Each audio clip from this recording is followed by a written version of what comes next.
film tuh kayak gimana sih? Tapi kultur di sana itu kan lebih ke seniman ya. Jadi kesenimanan ya, craftsmanship ya. Acting, ada penyutradaraan, ada seni panggung, kemudian lebih ke seni drama ibaratnya kan. Nah, saya bilang, oh teater tuh kayak gini ya, bukan film, kan gitu kan. Terus aja dia belajar jungkir balik, saya bilang, oh ini sebenarnya film tuh kayak begini.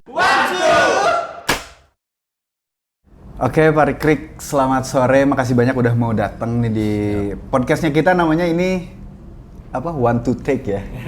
One to take. Okay. One to take. One to take, okay, gitu nggak? One to take, okay. One take, okay.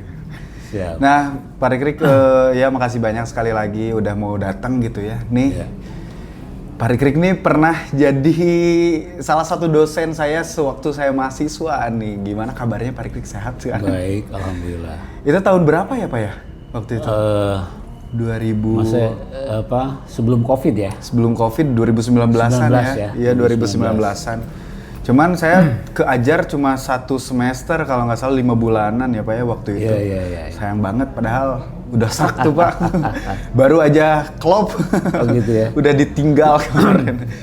Nah Pak, ini kan kita sekarang nih mau ngebahas tentang pendidikan, terus juga industri film gitu, terus peluang kerja serta hal-hal negatif mungkinnya yang ada di industri film atau di pendidikan film.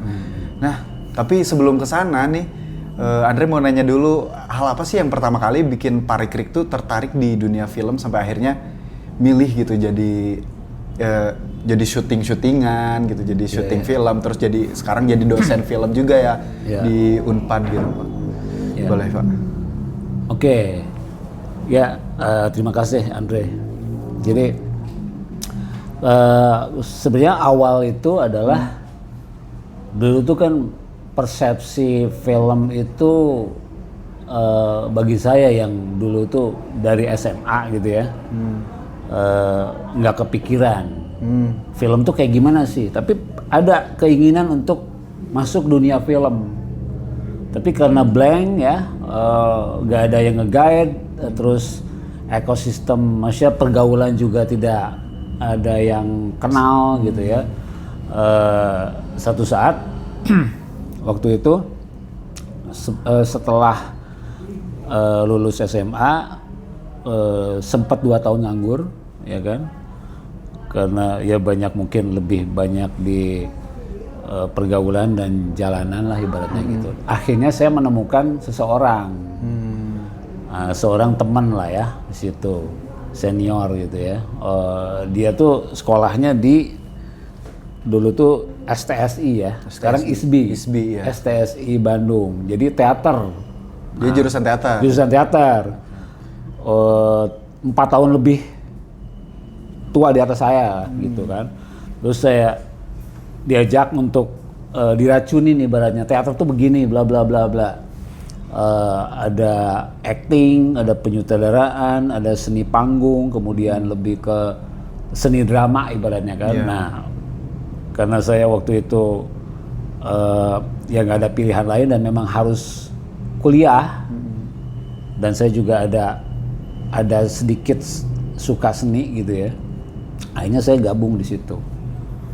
Nah, di teater ya. Jadi saya sekolah S1 teater. Teater di mana tuh Pak? Di STSI. Di STSI ya. Bandung ya. STSI Bandung. Kayak gitu. Jurusan teater. Nah, di situ banyak yang bikin saya shock. Ya. Apa tuh? Karena di situ kan banyak yang kebayang dari SMA dengan maksudnya itu ground zero ya, kosong gitu ya. Harus belajar psikologi, ya kan, terus drama ya, seni, maksudnya tuh filsafat. Jadi teks yang begitu berat, ya kan, hal-hal yang teks yang memang bagi saya di situ baru dan waduh ini gimana nih mencernanya. Terus kultur di sana itu kan lebih ke seniman ya, jadi kesenimanan ya, craftsmanship ya, menjadi seorang artis teater gitu, entah itu jadi sutradara, penata artistik, tata kostum, pemeranan gitu kan, aktor dan lainnya. Tapi gitu. Bapak sendiri di depan layar pas di teater apa di belakang? Nah, sebenarnya kan dari semester 1 dari awal itu udah diperkenalkan manusia tuh kayak belajar teater ya, dari olah tubuh, olah vokal gitu ya. Terus pemeranan kayak gitu kan, ada artistik, kemudian ada tata make up ya, tata busana, sampai penulisan lakon ya kan kayak gitu. Jadi semester 1 sampai semester 7 ya kalau nggak salah ya. Kesananya kan nanti ada penjurusan kayak gitu. Nah itu harus dilalui semua. Pernah jadi pemain, menulis naskah juga gitu kan, kemudian menyutradarain gitu. Nah itu yang mungkin saya selami di situ paling di penulisan naskah, pemeranan sama penyutradaraan. Sementara yang lain-lainnya saya nggak passion ke situ kan gitu. Nah ya di situ banyaklah belajar bagaimana seni drama itu begitu kompleks dan seni yang memang komplit ya. Artinya the mother of film ya.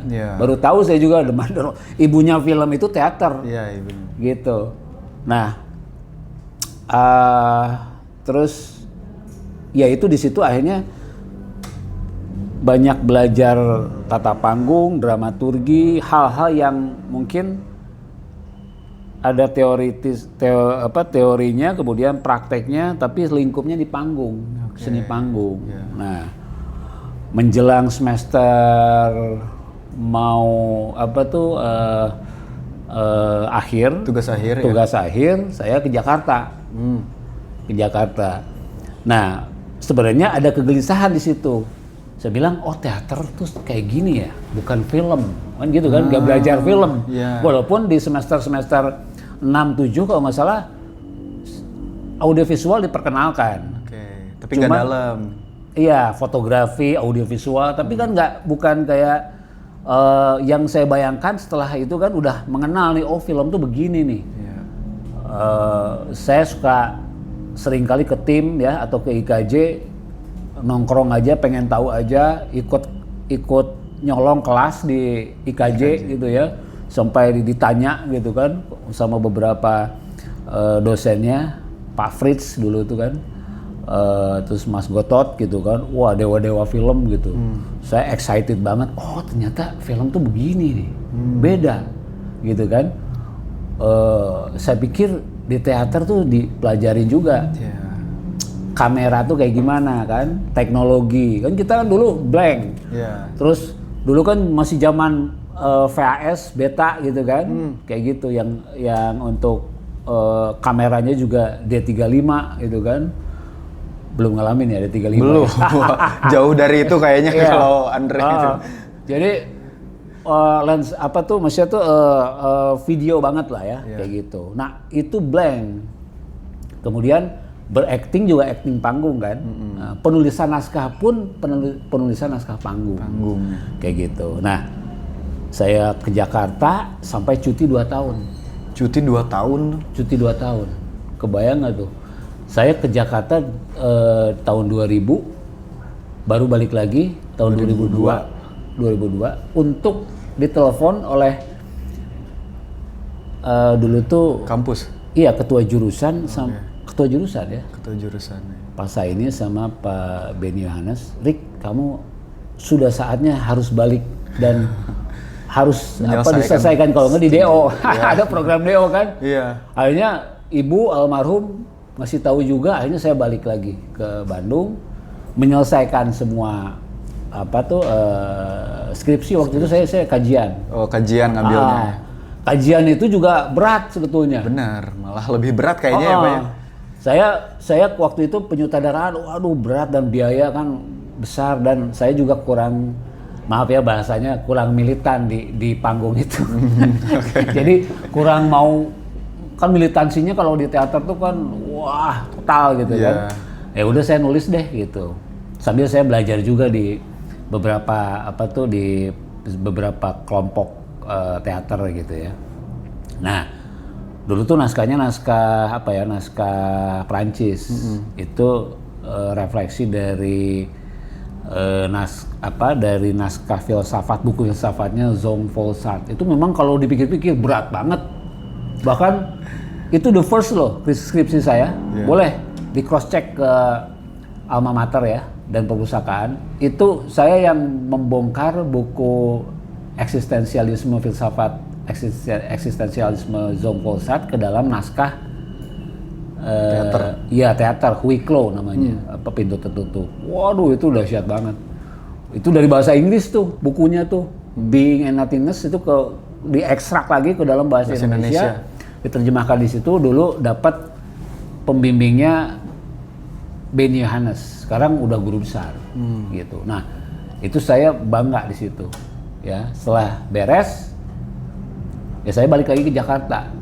Beres nih kuliah, balik lagi ke Jakarta. Ke Jakarta tahun 2002. 2002. Tahun 2000 waktu saya kabur itu saya ada satu PH besar dan legend. PH film langsung. PH film, PH sinetron tapi dia lagi banyak bikin film FTV. Oke. Ya kan film televisi itu dulu tuh, tahun 2000 loh. Nah, itu saya masuk ke situ jadi ya magang skrip continuity, kemudian jadi Astrada, ya kan, Astrada 2 gitu kan. Terus aja dia belajar jungkir balik. Saya bilang, oh ini sebenarnya film tuh kayak begini. Berarti di tahun 2002 itu baru nyentuh film bener gitu ya? Tahun 2000. Tahun 2000. 2000. Pas saya kabur ke Jakarta. Ke Jakarta yang masih kuliah itu ya? Oke. 2000. Nah, di situ saya baru tahu, oh ternyata dibayar kayak gitu kan. Dapat maksudnya maksudnya tuh profesional, dibayar dan ini worth it, ini dreaming saya nih kayak gitu kan. Nemu kepengen gitu ya. Nemu ada sesuatu yang ibaratnya gini, bahasa kita nih lapangan. Lu dimentorin sama dunia gitu loh. Dimentorin sama industri yang notabene kejamnya nauzubillah tuh. Ya kan? Ya kan, saya kosong nih. Masuk ke situ ibaratnya dulu tuh saya nongkrongin ada satu sutradara legend juga tuh. Ada Karsono Hadi masih hidup. Masih sehat tuh. Satu lagi Boyke Roring almarhum. Itu waduh, galaknya minta ampun. Tapi saya tongkrongin. Karena pengen, gue pengen belajar nih bang, film gitu. Lu bisanya apa? Ya yang paling gampang deh nulis dulu gitu kan. Nulis, akhirnya belajar nulis skenario, tapi banyak yang salah. Karena penulisan bertuturnya kayak teater. Panggung ya. Panggung. Disitu dibanting-banting itu naskah. Berapa skrip, berapa lembar gitu, berapa page itu, apaan nih Rick? Lu salah nih begini-gini ya. Terus yang benar kayak gimana? Mentoring gua dong gitu kan. Ini anak nih kayaknya nektreg loh, bahasa Sundanya kan nektreg. Oke. Keras gitu ya. Nah di situ akhirnya banyak belajar, try and error, menulis naskah. Kemudian kalau di lapangan saya Astrada. Sampai sekarang. Ya saya sampai kesini saya nulis skenario, nyutradarain kayak gitu kan. Terus ngeko atau acting coach, lebih ke departemen penyutradaraan dan nulis gitu. Luar biasa sekali. Perjalanan panjang, Pak. Tahun 2000 mah saya baru lahir. Bapak udah syuting-syutingan ya, udah filman di industri. Dan juga Pak nih, kan tadi sempat di tahun 2000 sempat kabur, terus akhirnya mengenal film gitu ya. Sampai berarti dapat ilmu-ilmu film, terus juga teknis-teknis industri lapangan itu tuh dapatnya pure dari langsung ke film, Pak. Nggak ngambil sekolah lagi kah atau gimana? Nah, gini, perjalanan memang panjang ya. Jadi di situ saya kan banyak di kru ya. 2003 saya nulis naskah satu PH itu di daerah Tebet itu kreasi film. Dia mempercayakan saya untuk nulis dan saya nekat nulis dan diterima skenario. Diterima ya?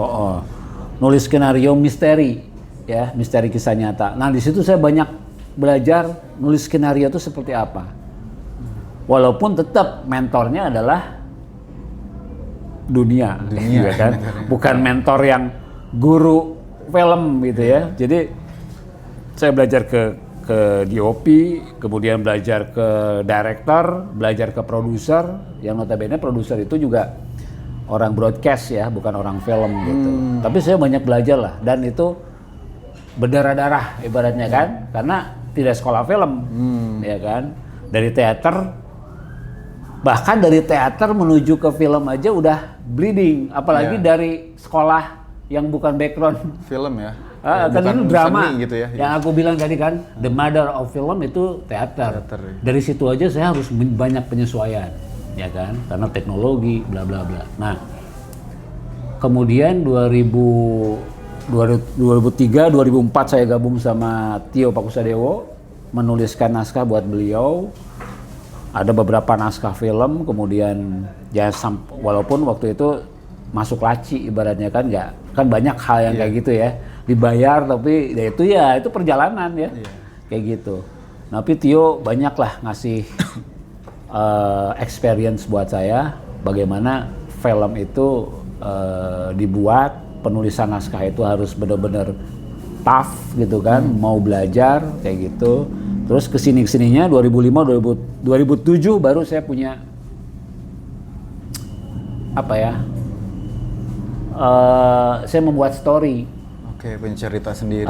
Film pertama saya itu From Bandung with Love, layar lebar. Tapi itu story yang dikembangkan bareng sama almarhum direkturnya siapa? Henry ya. Henry Adianto.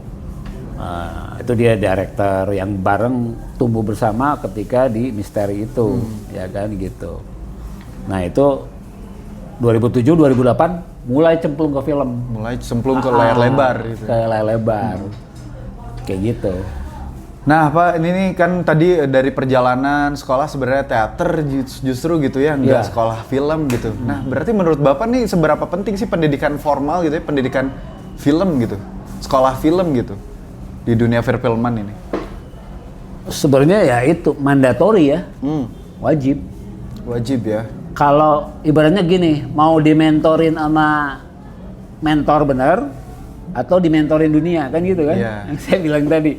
Kalau dimentorin dunia ya bleeding, mau jatuh bangunnya, wah ini lu salah nih, kayak gini salah, lu mesti belajar ini bagaimana etiket soal organisasi produksinya, soft skillnya kan gitu kan, terus apalagi yang hard skillnya, dia harus benar-benar kalau misalnya lu belajar departemen kamera, bukan berarti teknis, mekanikal sama alat gitu, estetikanya ya dan peralatannya segala macem, tapi lu juga harus bagaimana berkolaborasi dengan tim yang lain, gitu kan. Harus berkesinambungan juga. Iya, jadi kayak saya di penyutradaraan, wah dulu salah, banyak salah, ditegor. Terus ini etikanya seperti ini, bagaimana supaya pemain jangan sampai moodnya jelek. Jangan tiba-tiba saya ngomong, waktu itu dulu tuh di zaman sinetron pemain saya tuh ada Lulu Tobing kan. Lulu, jadi ketika kita ada trouble, kita nggak usah ngomong ke pemain, ya kan? Nanti dia moodnya jelek gitu. Karena kalau moodnya jelek, harus nggak tahu aja. Iya, yang penting delay 2 jam misalnya kan. Ada teknis yang memang mesti di roll gitu kan. Nah itu yang bagaimana berkomunikasi dengan baik, skillnya itu mesti oke, dan itu ditempanya jam terbang. Jam terbang ya. Terbang. Berarti sebetulnya nggak ada yang salah ya Pak ya. Sekolah film penting, tapi lapangan juga penting banget gitu ya, malah lebih penting gitu ya. Orang-orang yang nggak sekolah film juga tadi pilihannya di mentori dunia gitu. Kalau sekolah film itu udah ada pendamping dari instansinya, dari pendidikan formalnya mungkin ya gitu ya. Tapi secara akademik nih atau secara pengetahuan, knowledge dan lain-lain, sebenarnya yang menjanjikan atau yang lebih vokal tuh lulusan film, atau sekarang tuh justru lulusan film tuh banyak bersaing sama kita sebutnya otodidak gitu ya. Gimana tuh Pak?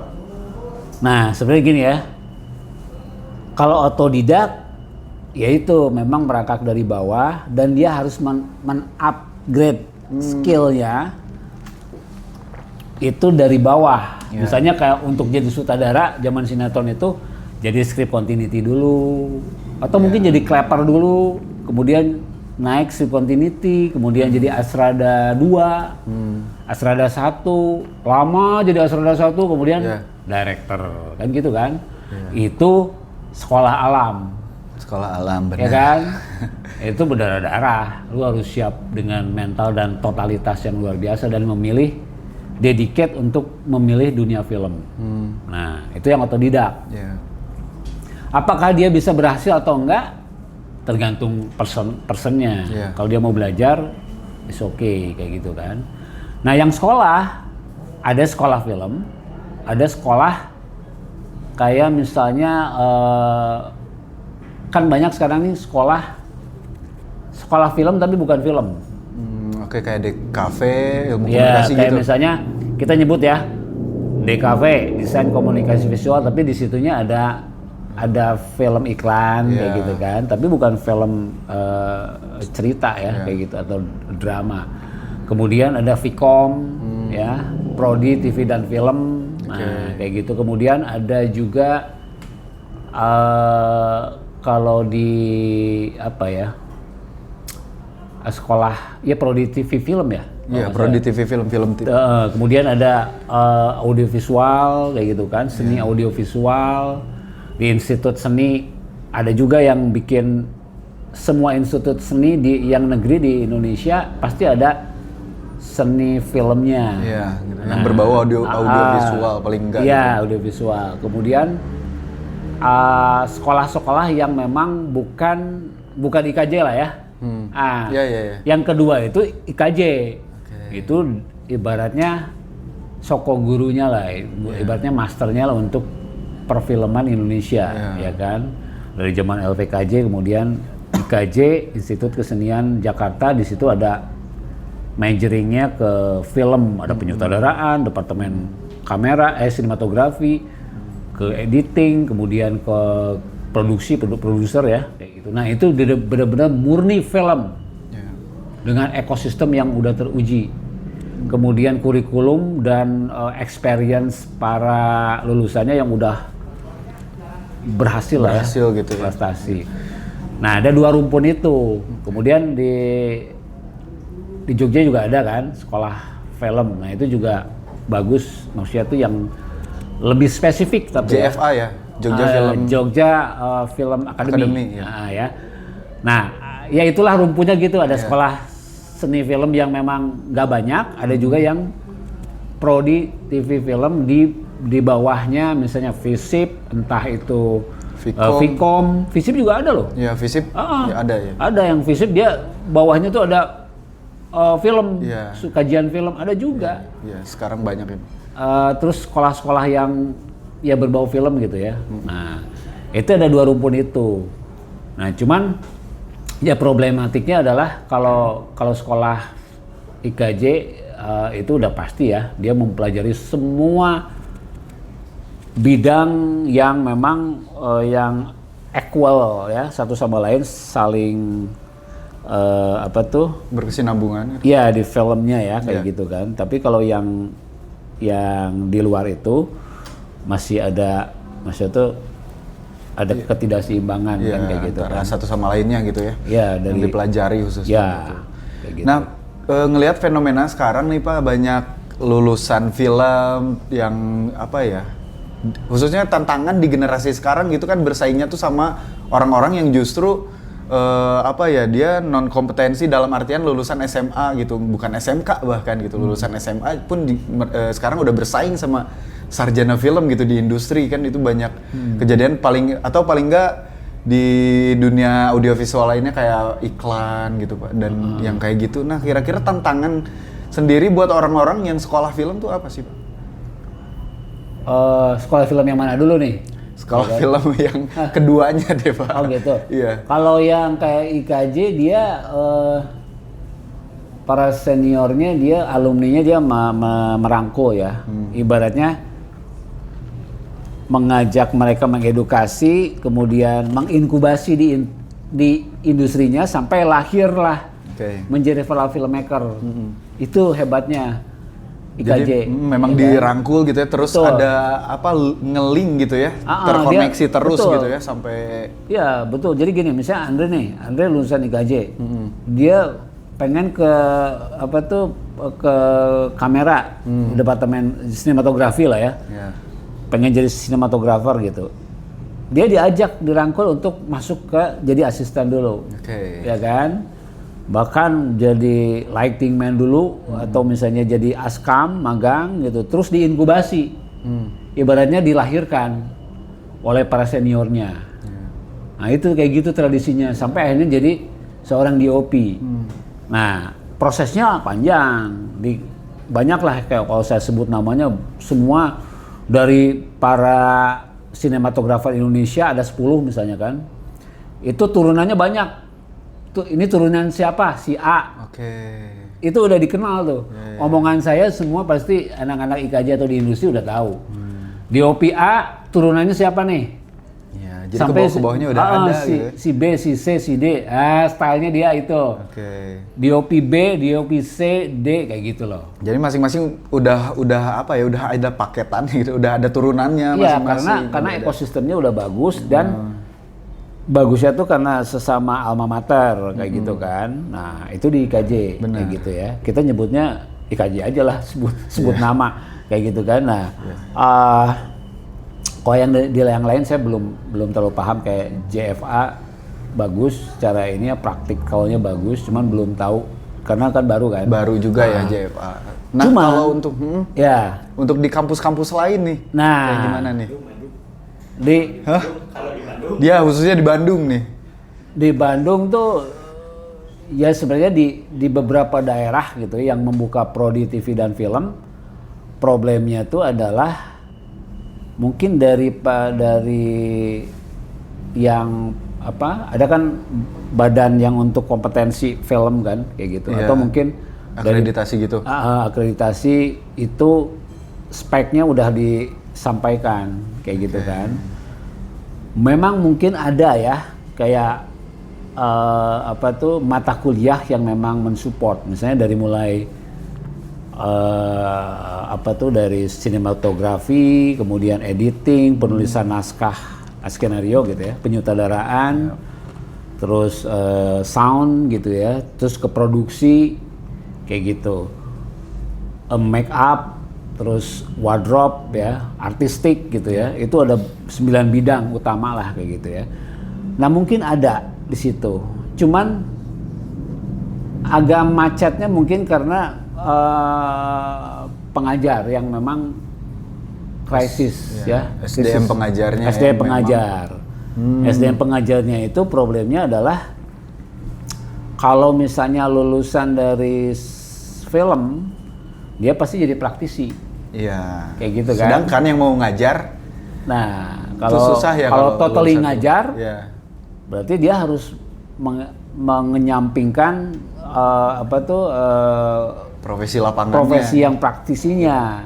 Iya, benar. Yang jauh lebih menjanjikan secara ekonomi kan gitu. Secara waktu ya, Pak. Ya, dan dia inilah gitu ya. Terus yang kemudian ada juga sih beberapa dari teman-teman senior di IKJ yang mendedikasikan menjadi pengajar, walaupun dulunya praktisi gitu.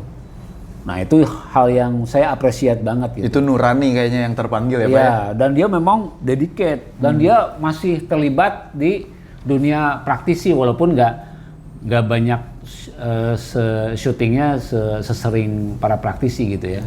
Nah gitu, banyak lah. Nah, itu dari IKJ, dari itu yang dari IKJ. Kemudian dari yang sekolah kayak prodi TV dan film, ya itu balik lagi ke bagaimana dosen-dosen itu banyak kayak misalnya dari backgroundnya yang beda. Misalnya kayak tadi itu dosen teater belum tentu, dan itu agak sulit untuk menjadi dosen film. Iya kan?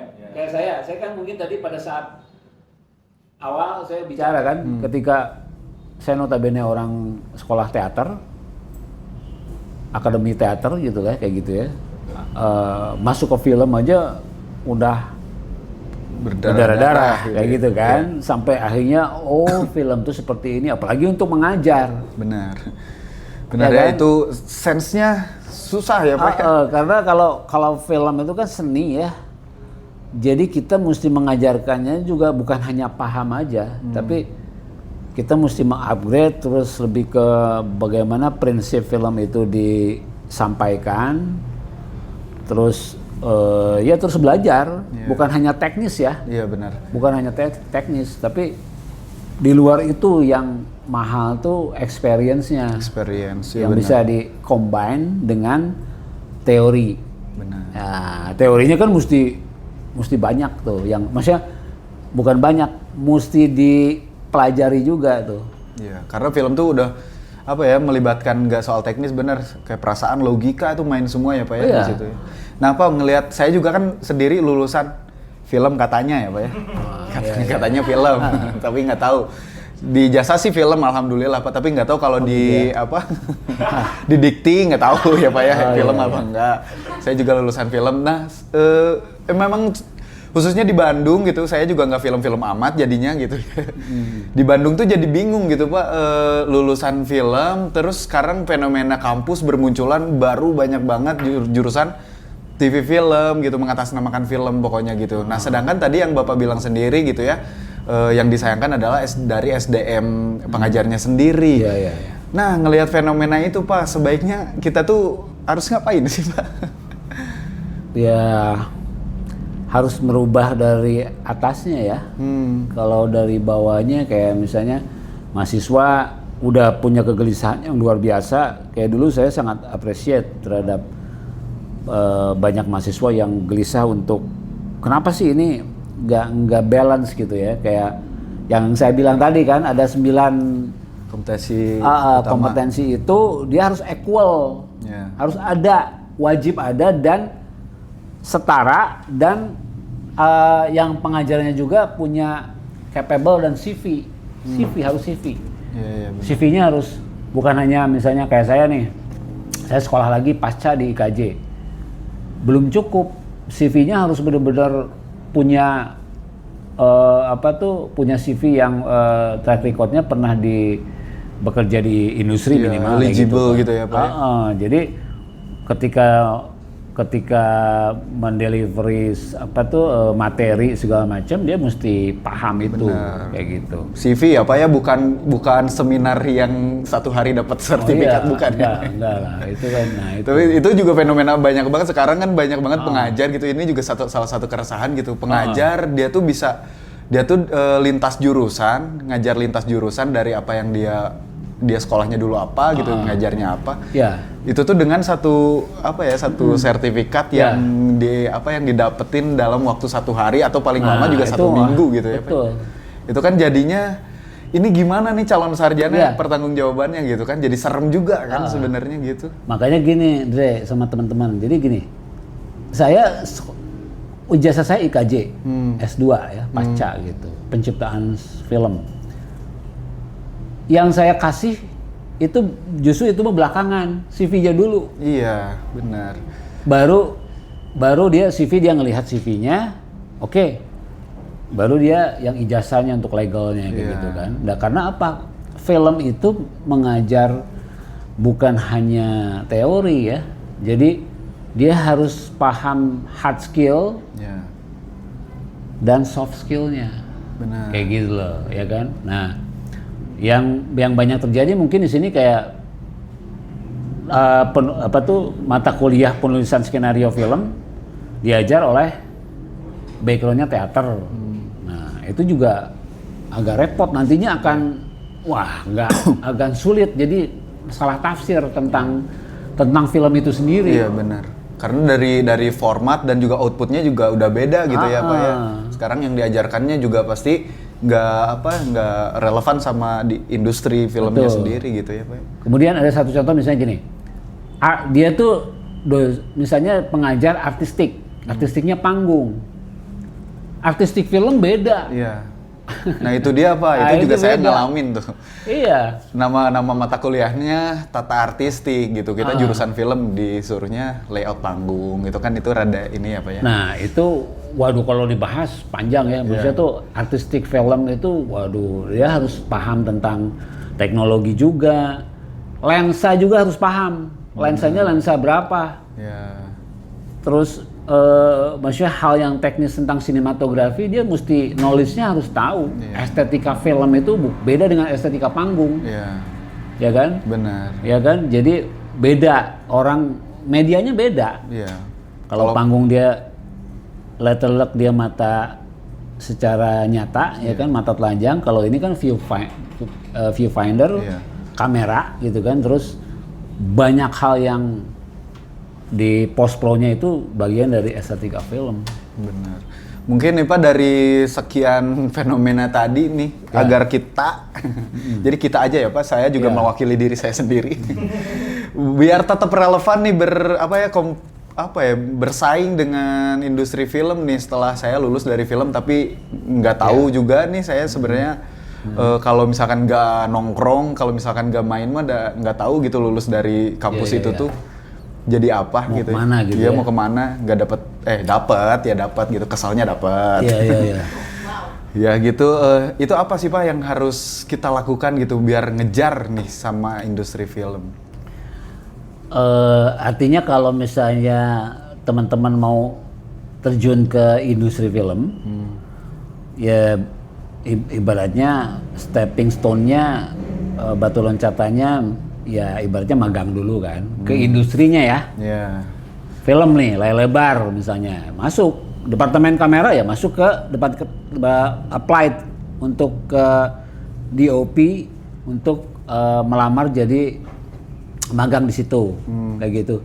Nah kalau udah magang, passionnya dapat, kemudian yang saya bilang itu bukan hanya hard skill. Dia jago nih, misalnya kan teman-teman kita, Andre nih udah jago kamera segala macam. Kamera kan sebenarnya apapun sama kan, benar nggak? Fundamentalnya sama. Iya sama, basicnya sama. Tapi kalau misalnya kayak pakai ARRI atau pakai RedCam, sama aja sebetulnya, cuman kan mereka menunya beda, banyak lah segala macam. Fitur-fiturnya pasti beda. Nah, mau gak mau hard skill itu mesti diasah, terus soft skill. Nah, soft skill itu adalah satu, pantang menyerah. Yang itu yang saya bilang mau bleeding gimana pun fight untuk memang di film gitu ya. Terus bisa kolaboratif. Teamwork, bisa kerja secara teamwork, komitmen, ya kan, kemudian respect sama sesama pekerja lain atau kru, dan respect pada diri sendiri, juga respect pada ilmu yang dikuasain. Misalnya, contoh ini respect terhadap kamera. Wah, apaan tuh? Kamera mesti dihormati. Iya dong, kamera gak boleh geletak di mana-mana. Lensa segala macam kita mesti punya spirit sense of belonging, ya kan? Kalau enggak ya bercecer, kotor dan hancur, wah itu kan jadi bermasalah. Jadi kita harus benar-benar mencintai periuk nasi kita, kan gitu kan? Nah itu yang sering saya sharing kepada teman-teman, terutama mahasiswa saya. Soft skill ini penting gitu, karena kalau di film kan SOP-nya banyak. Ya proseduralnya ya. Banyak. Dan itu kita harus taati gitu, nggak boleh asal. Misalnya kita mau take, kita mesti kan nggak langsung set up kamera, ya kan? Ada SOP-nya, dan ada safety-nya. Gitu. Betul, ada checklist ya, final check, kemudian bagaimana mendesain dari awal itu flow-nya gitu ya Pak? Iya. Flow kerjanya tuh mesti benar-benar nggak langsung, seperti halnya mungkin misalnya kayak, maaf ya kalau sinetron kan beda ya, kayak dia gitu. Kejar tayang juga mungkin ya Pak? Iya, karena memang culture-nya beda ya kan kerjanya. Kalau di film dia mesti benar-benar, contoh misalnya kan, sebelum kita syuting kan ada misalnya ada reki dulu, block shot dulu, bagaimana block shot itu dikuasain oleh sutradara, jangan sutradara dan Tuhan yang tahu kan, ibaratnya kan gitu kan, harus di delivery ke semua. Semuanya harus sepemahaman dulu ya. Blueprintnya itu, kemudian dimeritkan dengan blockingnya pemain ketika rehearse dengan acting coach misalnya atau dengan asradar. disinkronize di situ, baru kita bisa syuting. Syuting pun harus proper semuanya.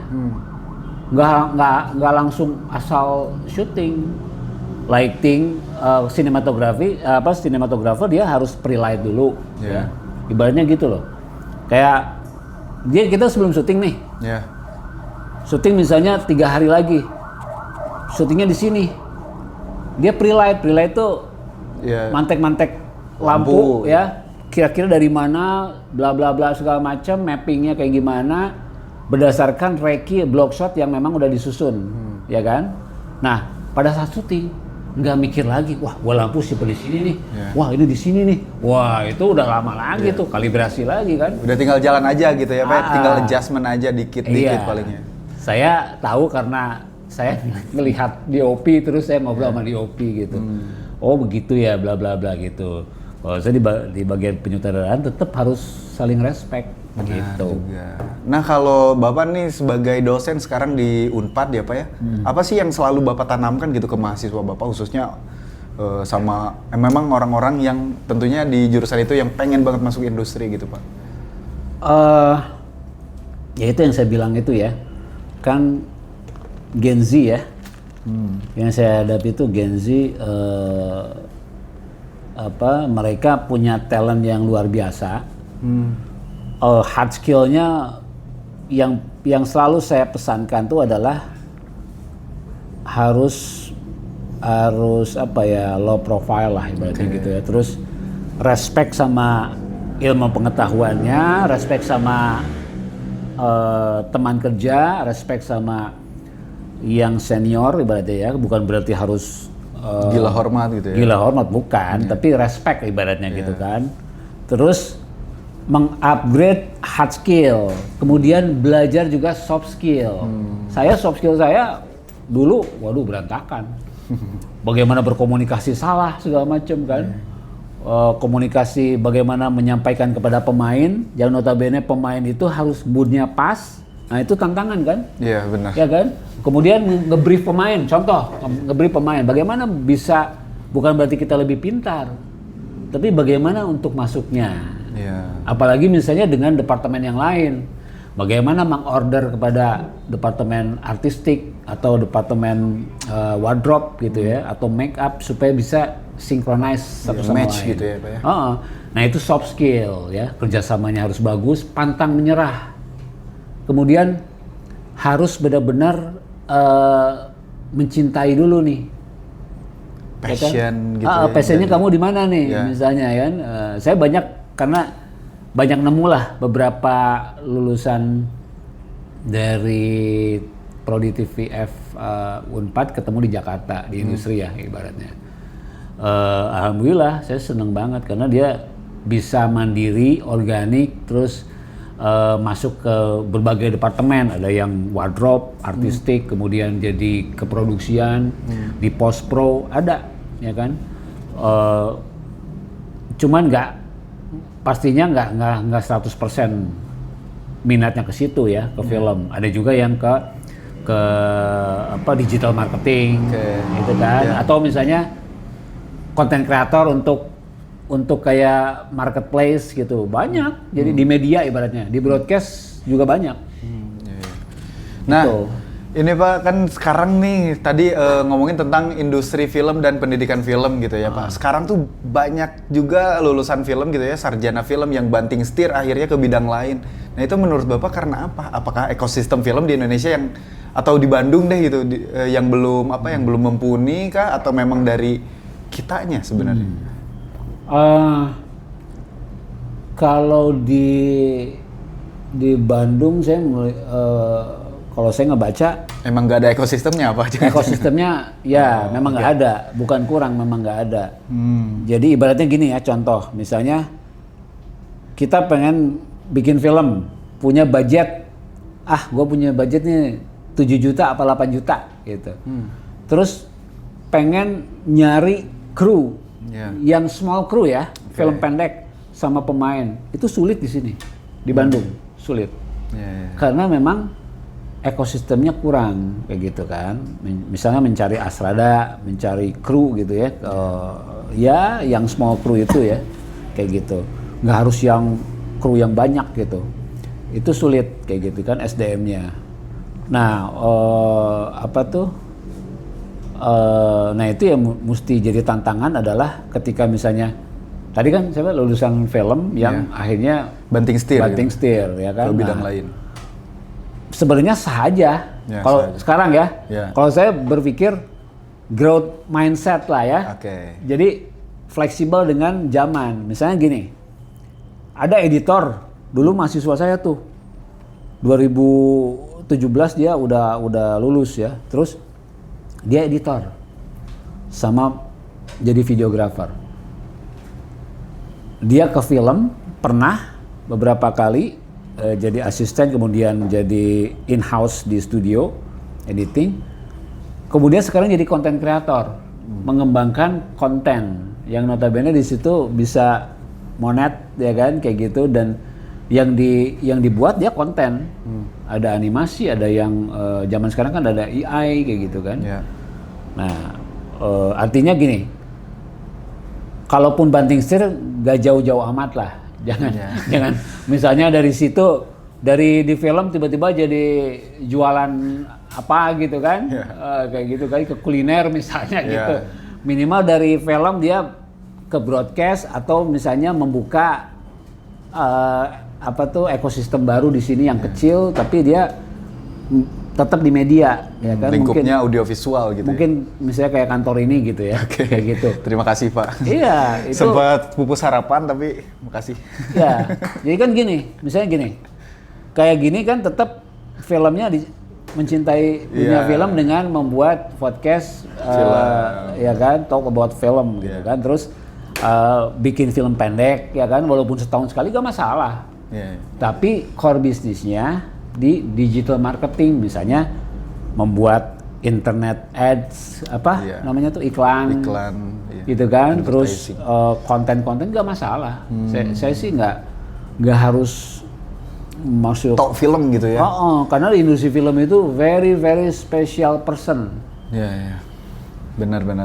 Itu gitu. Juga ya menarik gitu Pak, karena banyak juga ini ya tadi pilihannya dua, antara dia yang banting setir tuh antara memang salah jurusan pas masuk kuliahnya, atau memang dia nggak punya kesempatan, nggak dapat kesempatan buat ada di masuk ke ekosistem perfilman di Bandung ini gitu Pak. Gitu, itu juga jadi jadi pertanyaan yang udah lama muncul gitu, kayak kata Bapak bener, kayak kemarin baru aja kejadian tuh adik tingkat nyari kru memang susah Pak itu di Bandung ini gitu. Apalagi sekarang lagi musim tugas akhir, syuting gitu ya. Itu kan. Berbarengan, krunya habis, mereka bingung kemana lagi nyari kru. Jakarta pasti mereka kan mikirin cost dan lain-lain gitu. Betul. Gitu juga. Nah, ini berbicara soal pendidikan dan juga industri nih Pak. Kalau misalkan di kampus nih, kayak sekarang di akhir-akhir ini ada berita kekerasan di dalam syuting. Terus juga macam-macam berita negatif gitu tentang industri persyutingan, perfilman ya Pak. Nggak film doang sih, kemarin juga syuting iklan ada juga gitu. Nah, itu hal-hal itu tuh kalau saya sendiri di kampus saya gitu ya, di kampus Andre tuh nggak dapet soal kayak etika di lapangan, terus kayak gimana gitu. Nah, apakah Bapak sendiri selalu ngajarin itu nggak ke mahasiswa atau memang gimana tuh Pak? Iya, jadi kalau di bahasa saya sih ya, jadi saya juga minta izin ke kampus juga kan. Jadi kemarin baru dibahas. Jadi saya selalu menyisipkan, bukan satu pertemuan penuh tidak, tapi selalu pada saat praktek menyisipkan ada yang namanya etiket atau etika profesi, gitu loh. Jadi kayak balik lagi misalnya DOP itu dia SOP-nya seperti apa?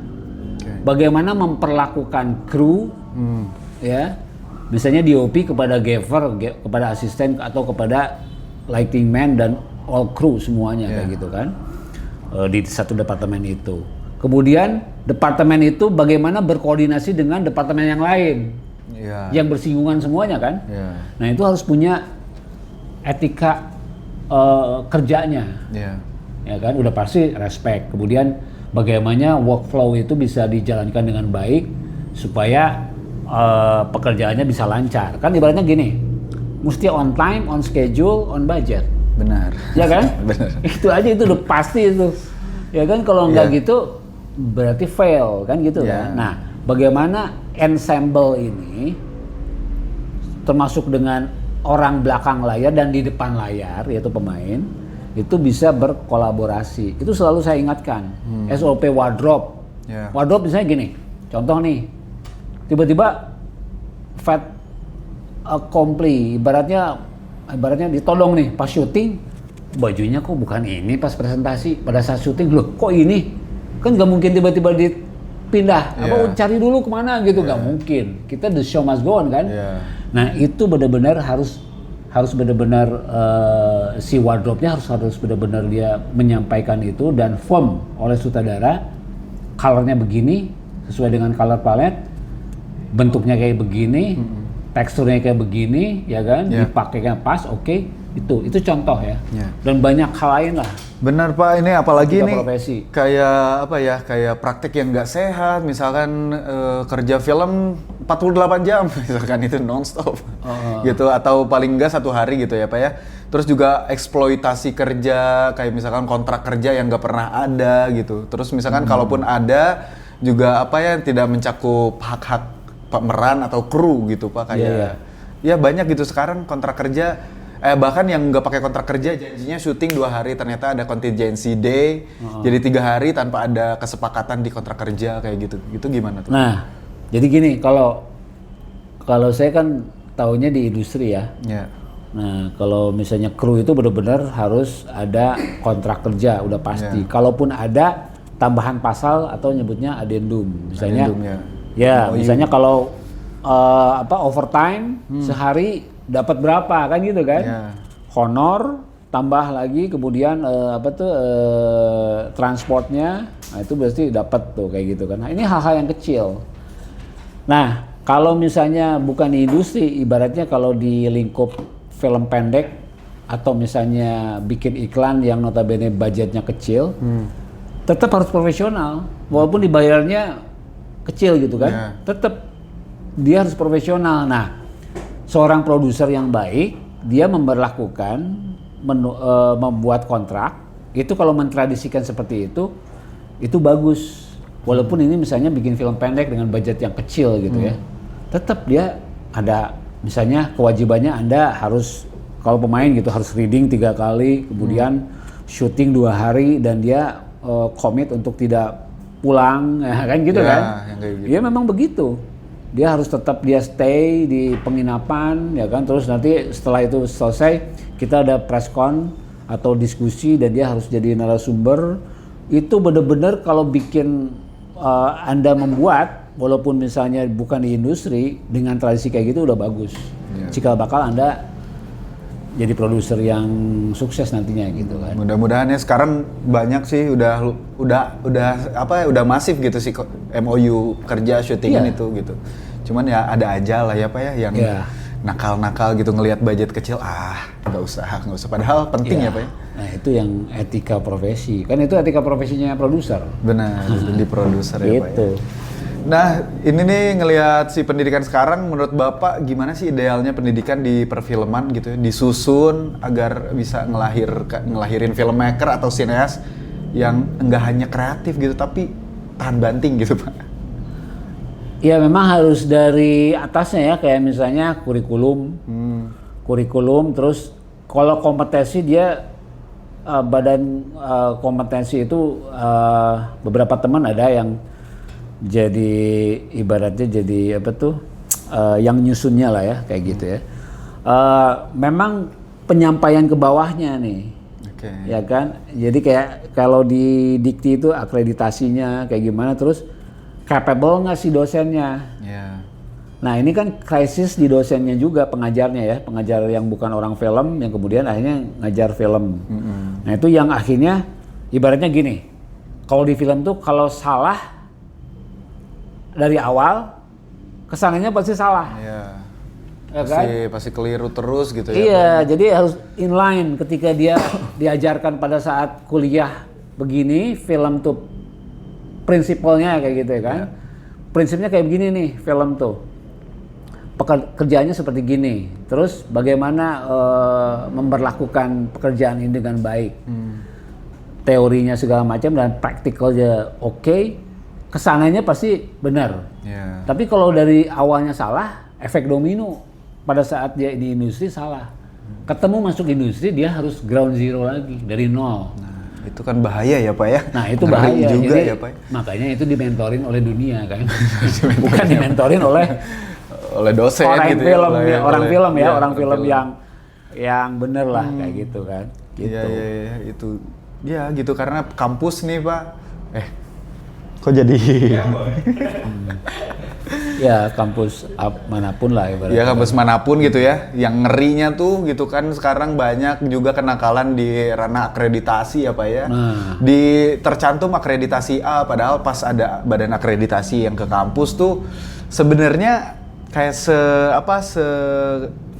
di ranah alat deh gitu, di ranah studio mereka tuh nggak punya gitu. Si alat-alat itu nyewa dulu gitu Pak buat akreditasi doang gitu kan, itu kan jadi apa ya harusnya mungkin nggak dapat akreditasi A. Betul. Harusnya C bahkan mungkin gitu. Ya itu kan jadi akhirnya memberatkan mahasiswa ya. Gitu. Jadi walaupun dari segi mungkin orang-orang yang di industri atau praktisi kamera sebenarnya simpel aja kok gitu kan. Kan apalagi sekarang kan udah mudah, simple, murah gitu kan, bukan berarti harus yang mahal kan. Yang penting punya peralatan yang oke, terus itu sesuatu yang mandatori ya kan untuk sekolah film. Benar. Bagaimana kalau dia mau praktek daily kan gitu kan? Setiap mata kuliah kan setiap praktek pada saat kelas itu kan ada prakteknya. Kalau selalu ngandelin dari minjem atau misalnya rental, itu repot. Iya, benar. Itu yang keluar ya penyelenggaraan praktek film itu kan rumit ya. Mesti alat ada, ready segala macem gitu kan. Oke Pak, ini udah berapa menit kawan-kawan? Udah sangat panjang dan juga daging nih pertanyaan nih Pak. Sekali lagi makasih banyak udah mau datang nih di podcastnya Rosema di What to Tech gitu. Siap. Semoga sehat dan bahagia selalu Pak Rikrik gitu ya. Amin. Ya, sering ketemu, kita kayaknya perlu ngobrol lebih lagi sama Pak Rikrik gitu. Biar terus update gitu ya. Meskipun kita juga episodenya ditambah. Saya juga masih tetap belajar terus kan. Bener ya, karena gitu. Dunia film mah terus-terusan update ya Pak ya? Iya, update. Oke deh, kalau gitu mungkin ini pertanyaan terakhir Pak di episode kali ini nih. Mungkin ada ada yang mau disampaikan buat kami atau generasi muda yang tertarik buat masuk industri film atau mau melanjutkan ke industri film gitu ya, baik lewat pendidikan formal ataupun tadi yang dimentori oleh dunia itu sendiri Pak. Ya. Nah, mungkin kalau saya sih pesannya simple ya, yang penting pantang menyerah, kemudian banyakin bikin film pendek untuk jam terbang. Karena film pendek itu satu-satunya cara yang paling ampuh untuk bisa dilegitimasi untuk masuk ke industri. Tanpa harus bisa ibaratnya merintis ke industri sebagai kru, gitu kayak gitu kan. Jadi karena film pendek kalau misalnya juara sukses, dia untuk stepping stone ke industri kan? Benar, dikenal gitu ya Pak ya? Iya, kayak Regas kan? Iya, Regas. Dia langsung menjadi seorang director, kemudian berkesempatan untuk pitching film panjang. Itu berasal dari filmmaker di karyanya film pendek. Itu aja sih. Pantang menyerah. Gitu pantang aja. Menyerah, militan gitu ya. Iya. Mental. Gitu. Oke Pak, sekali lagi makasih banyak udah mau datang. Azan juga nih. Siap. Pas banget ya. Makasih banyak. Kita tutup podcast ini. Siap. Selamat sore. Terima kasih. Ya.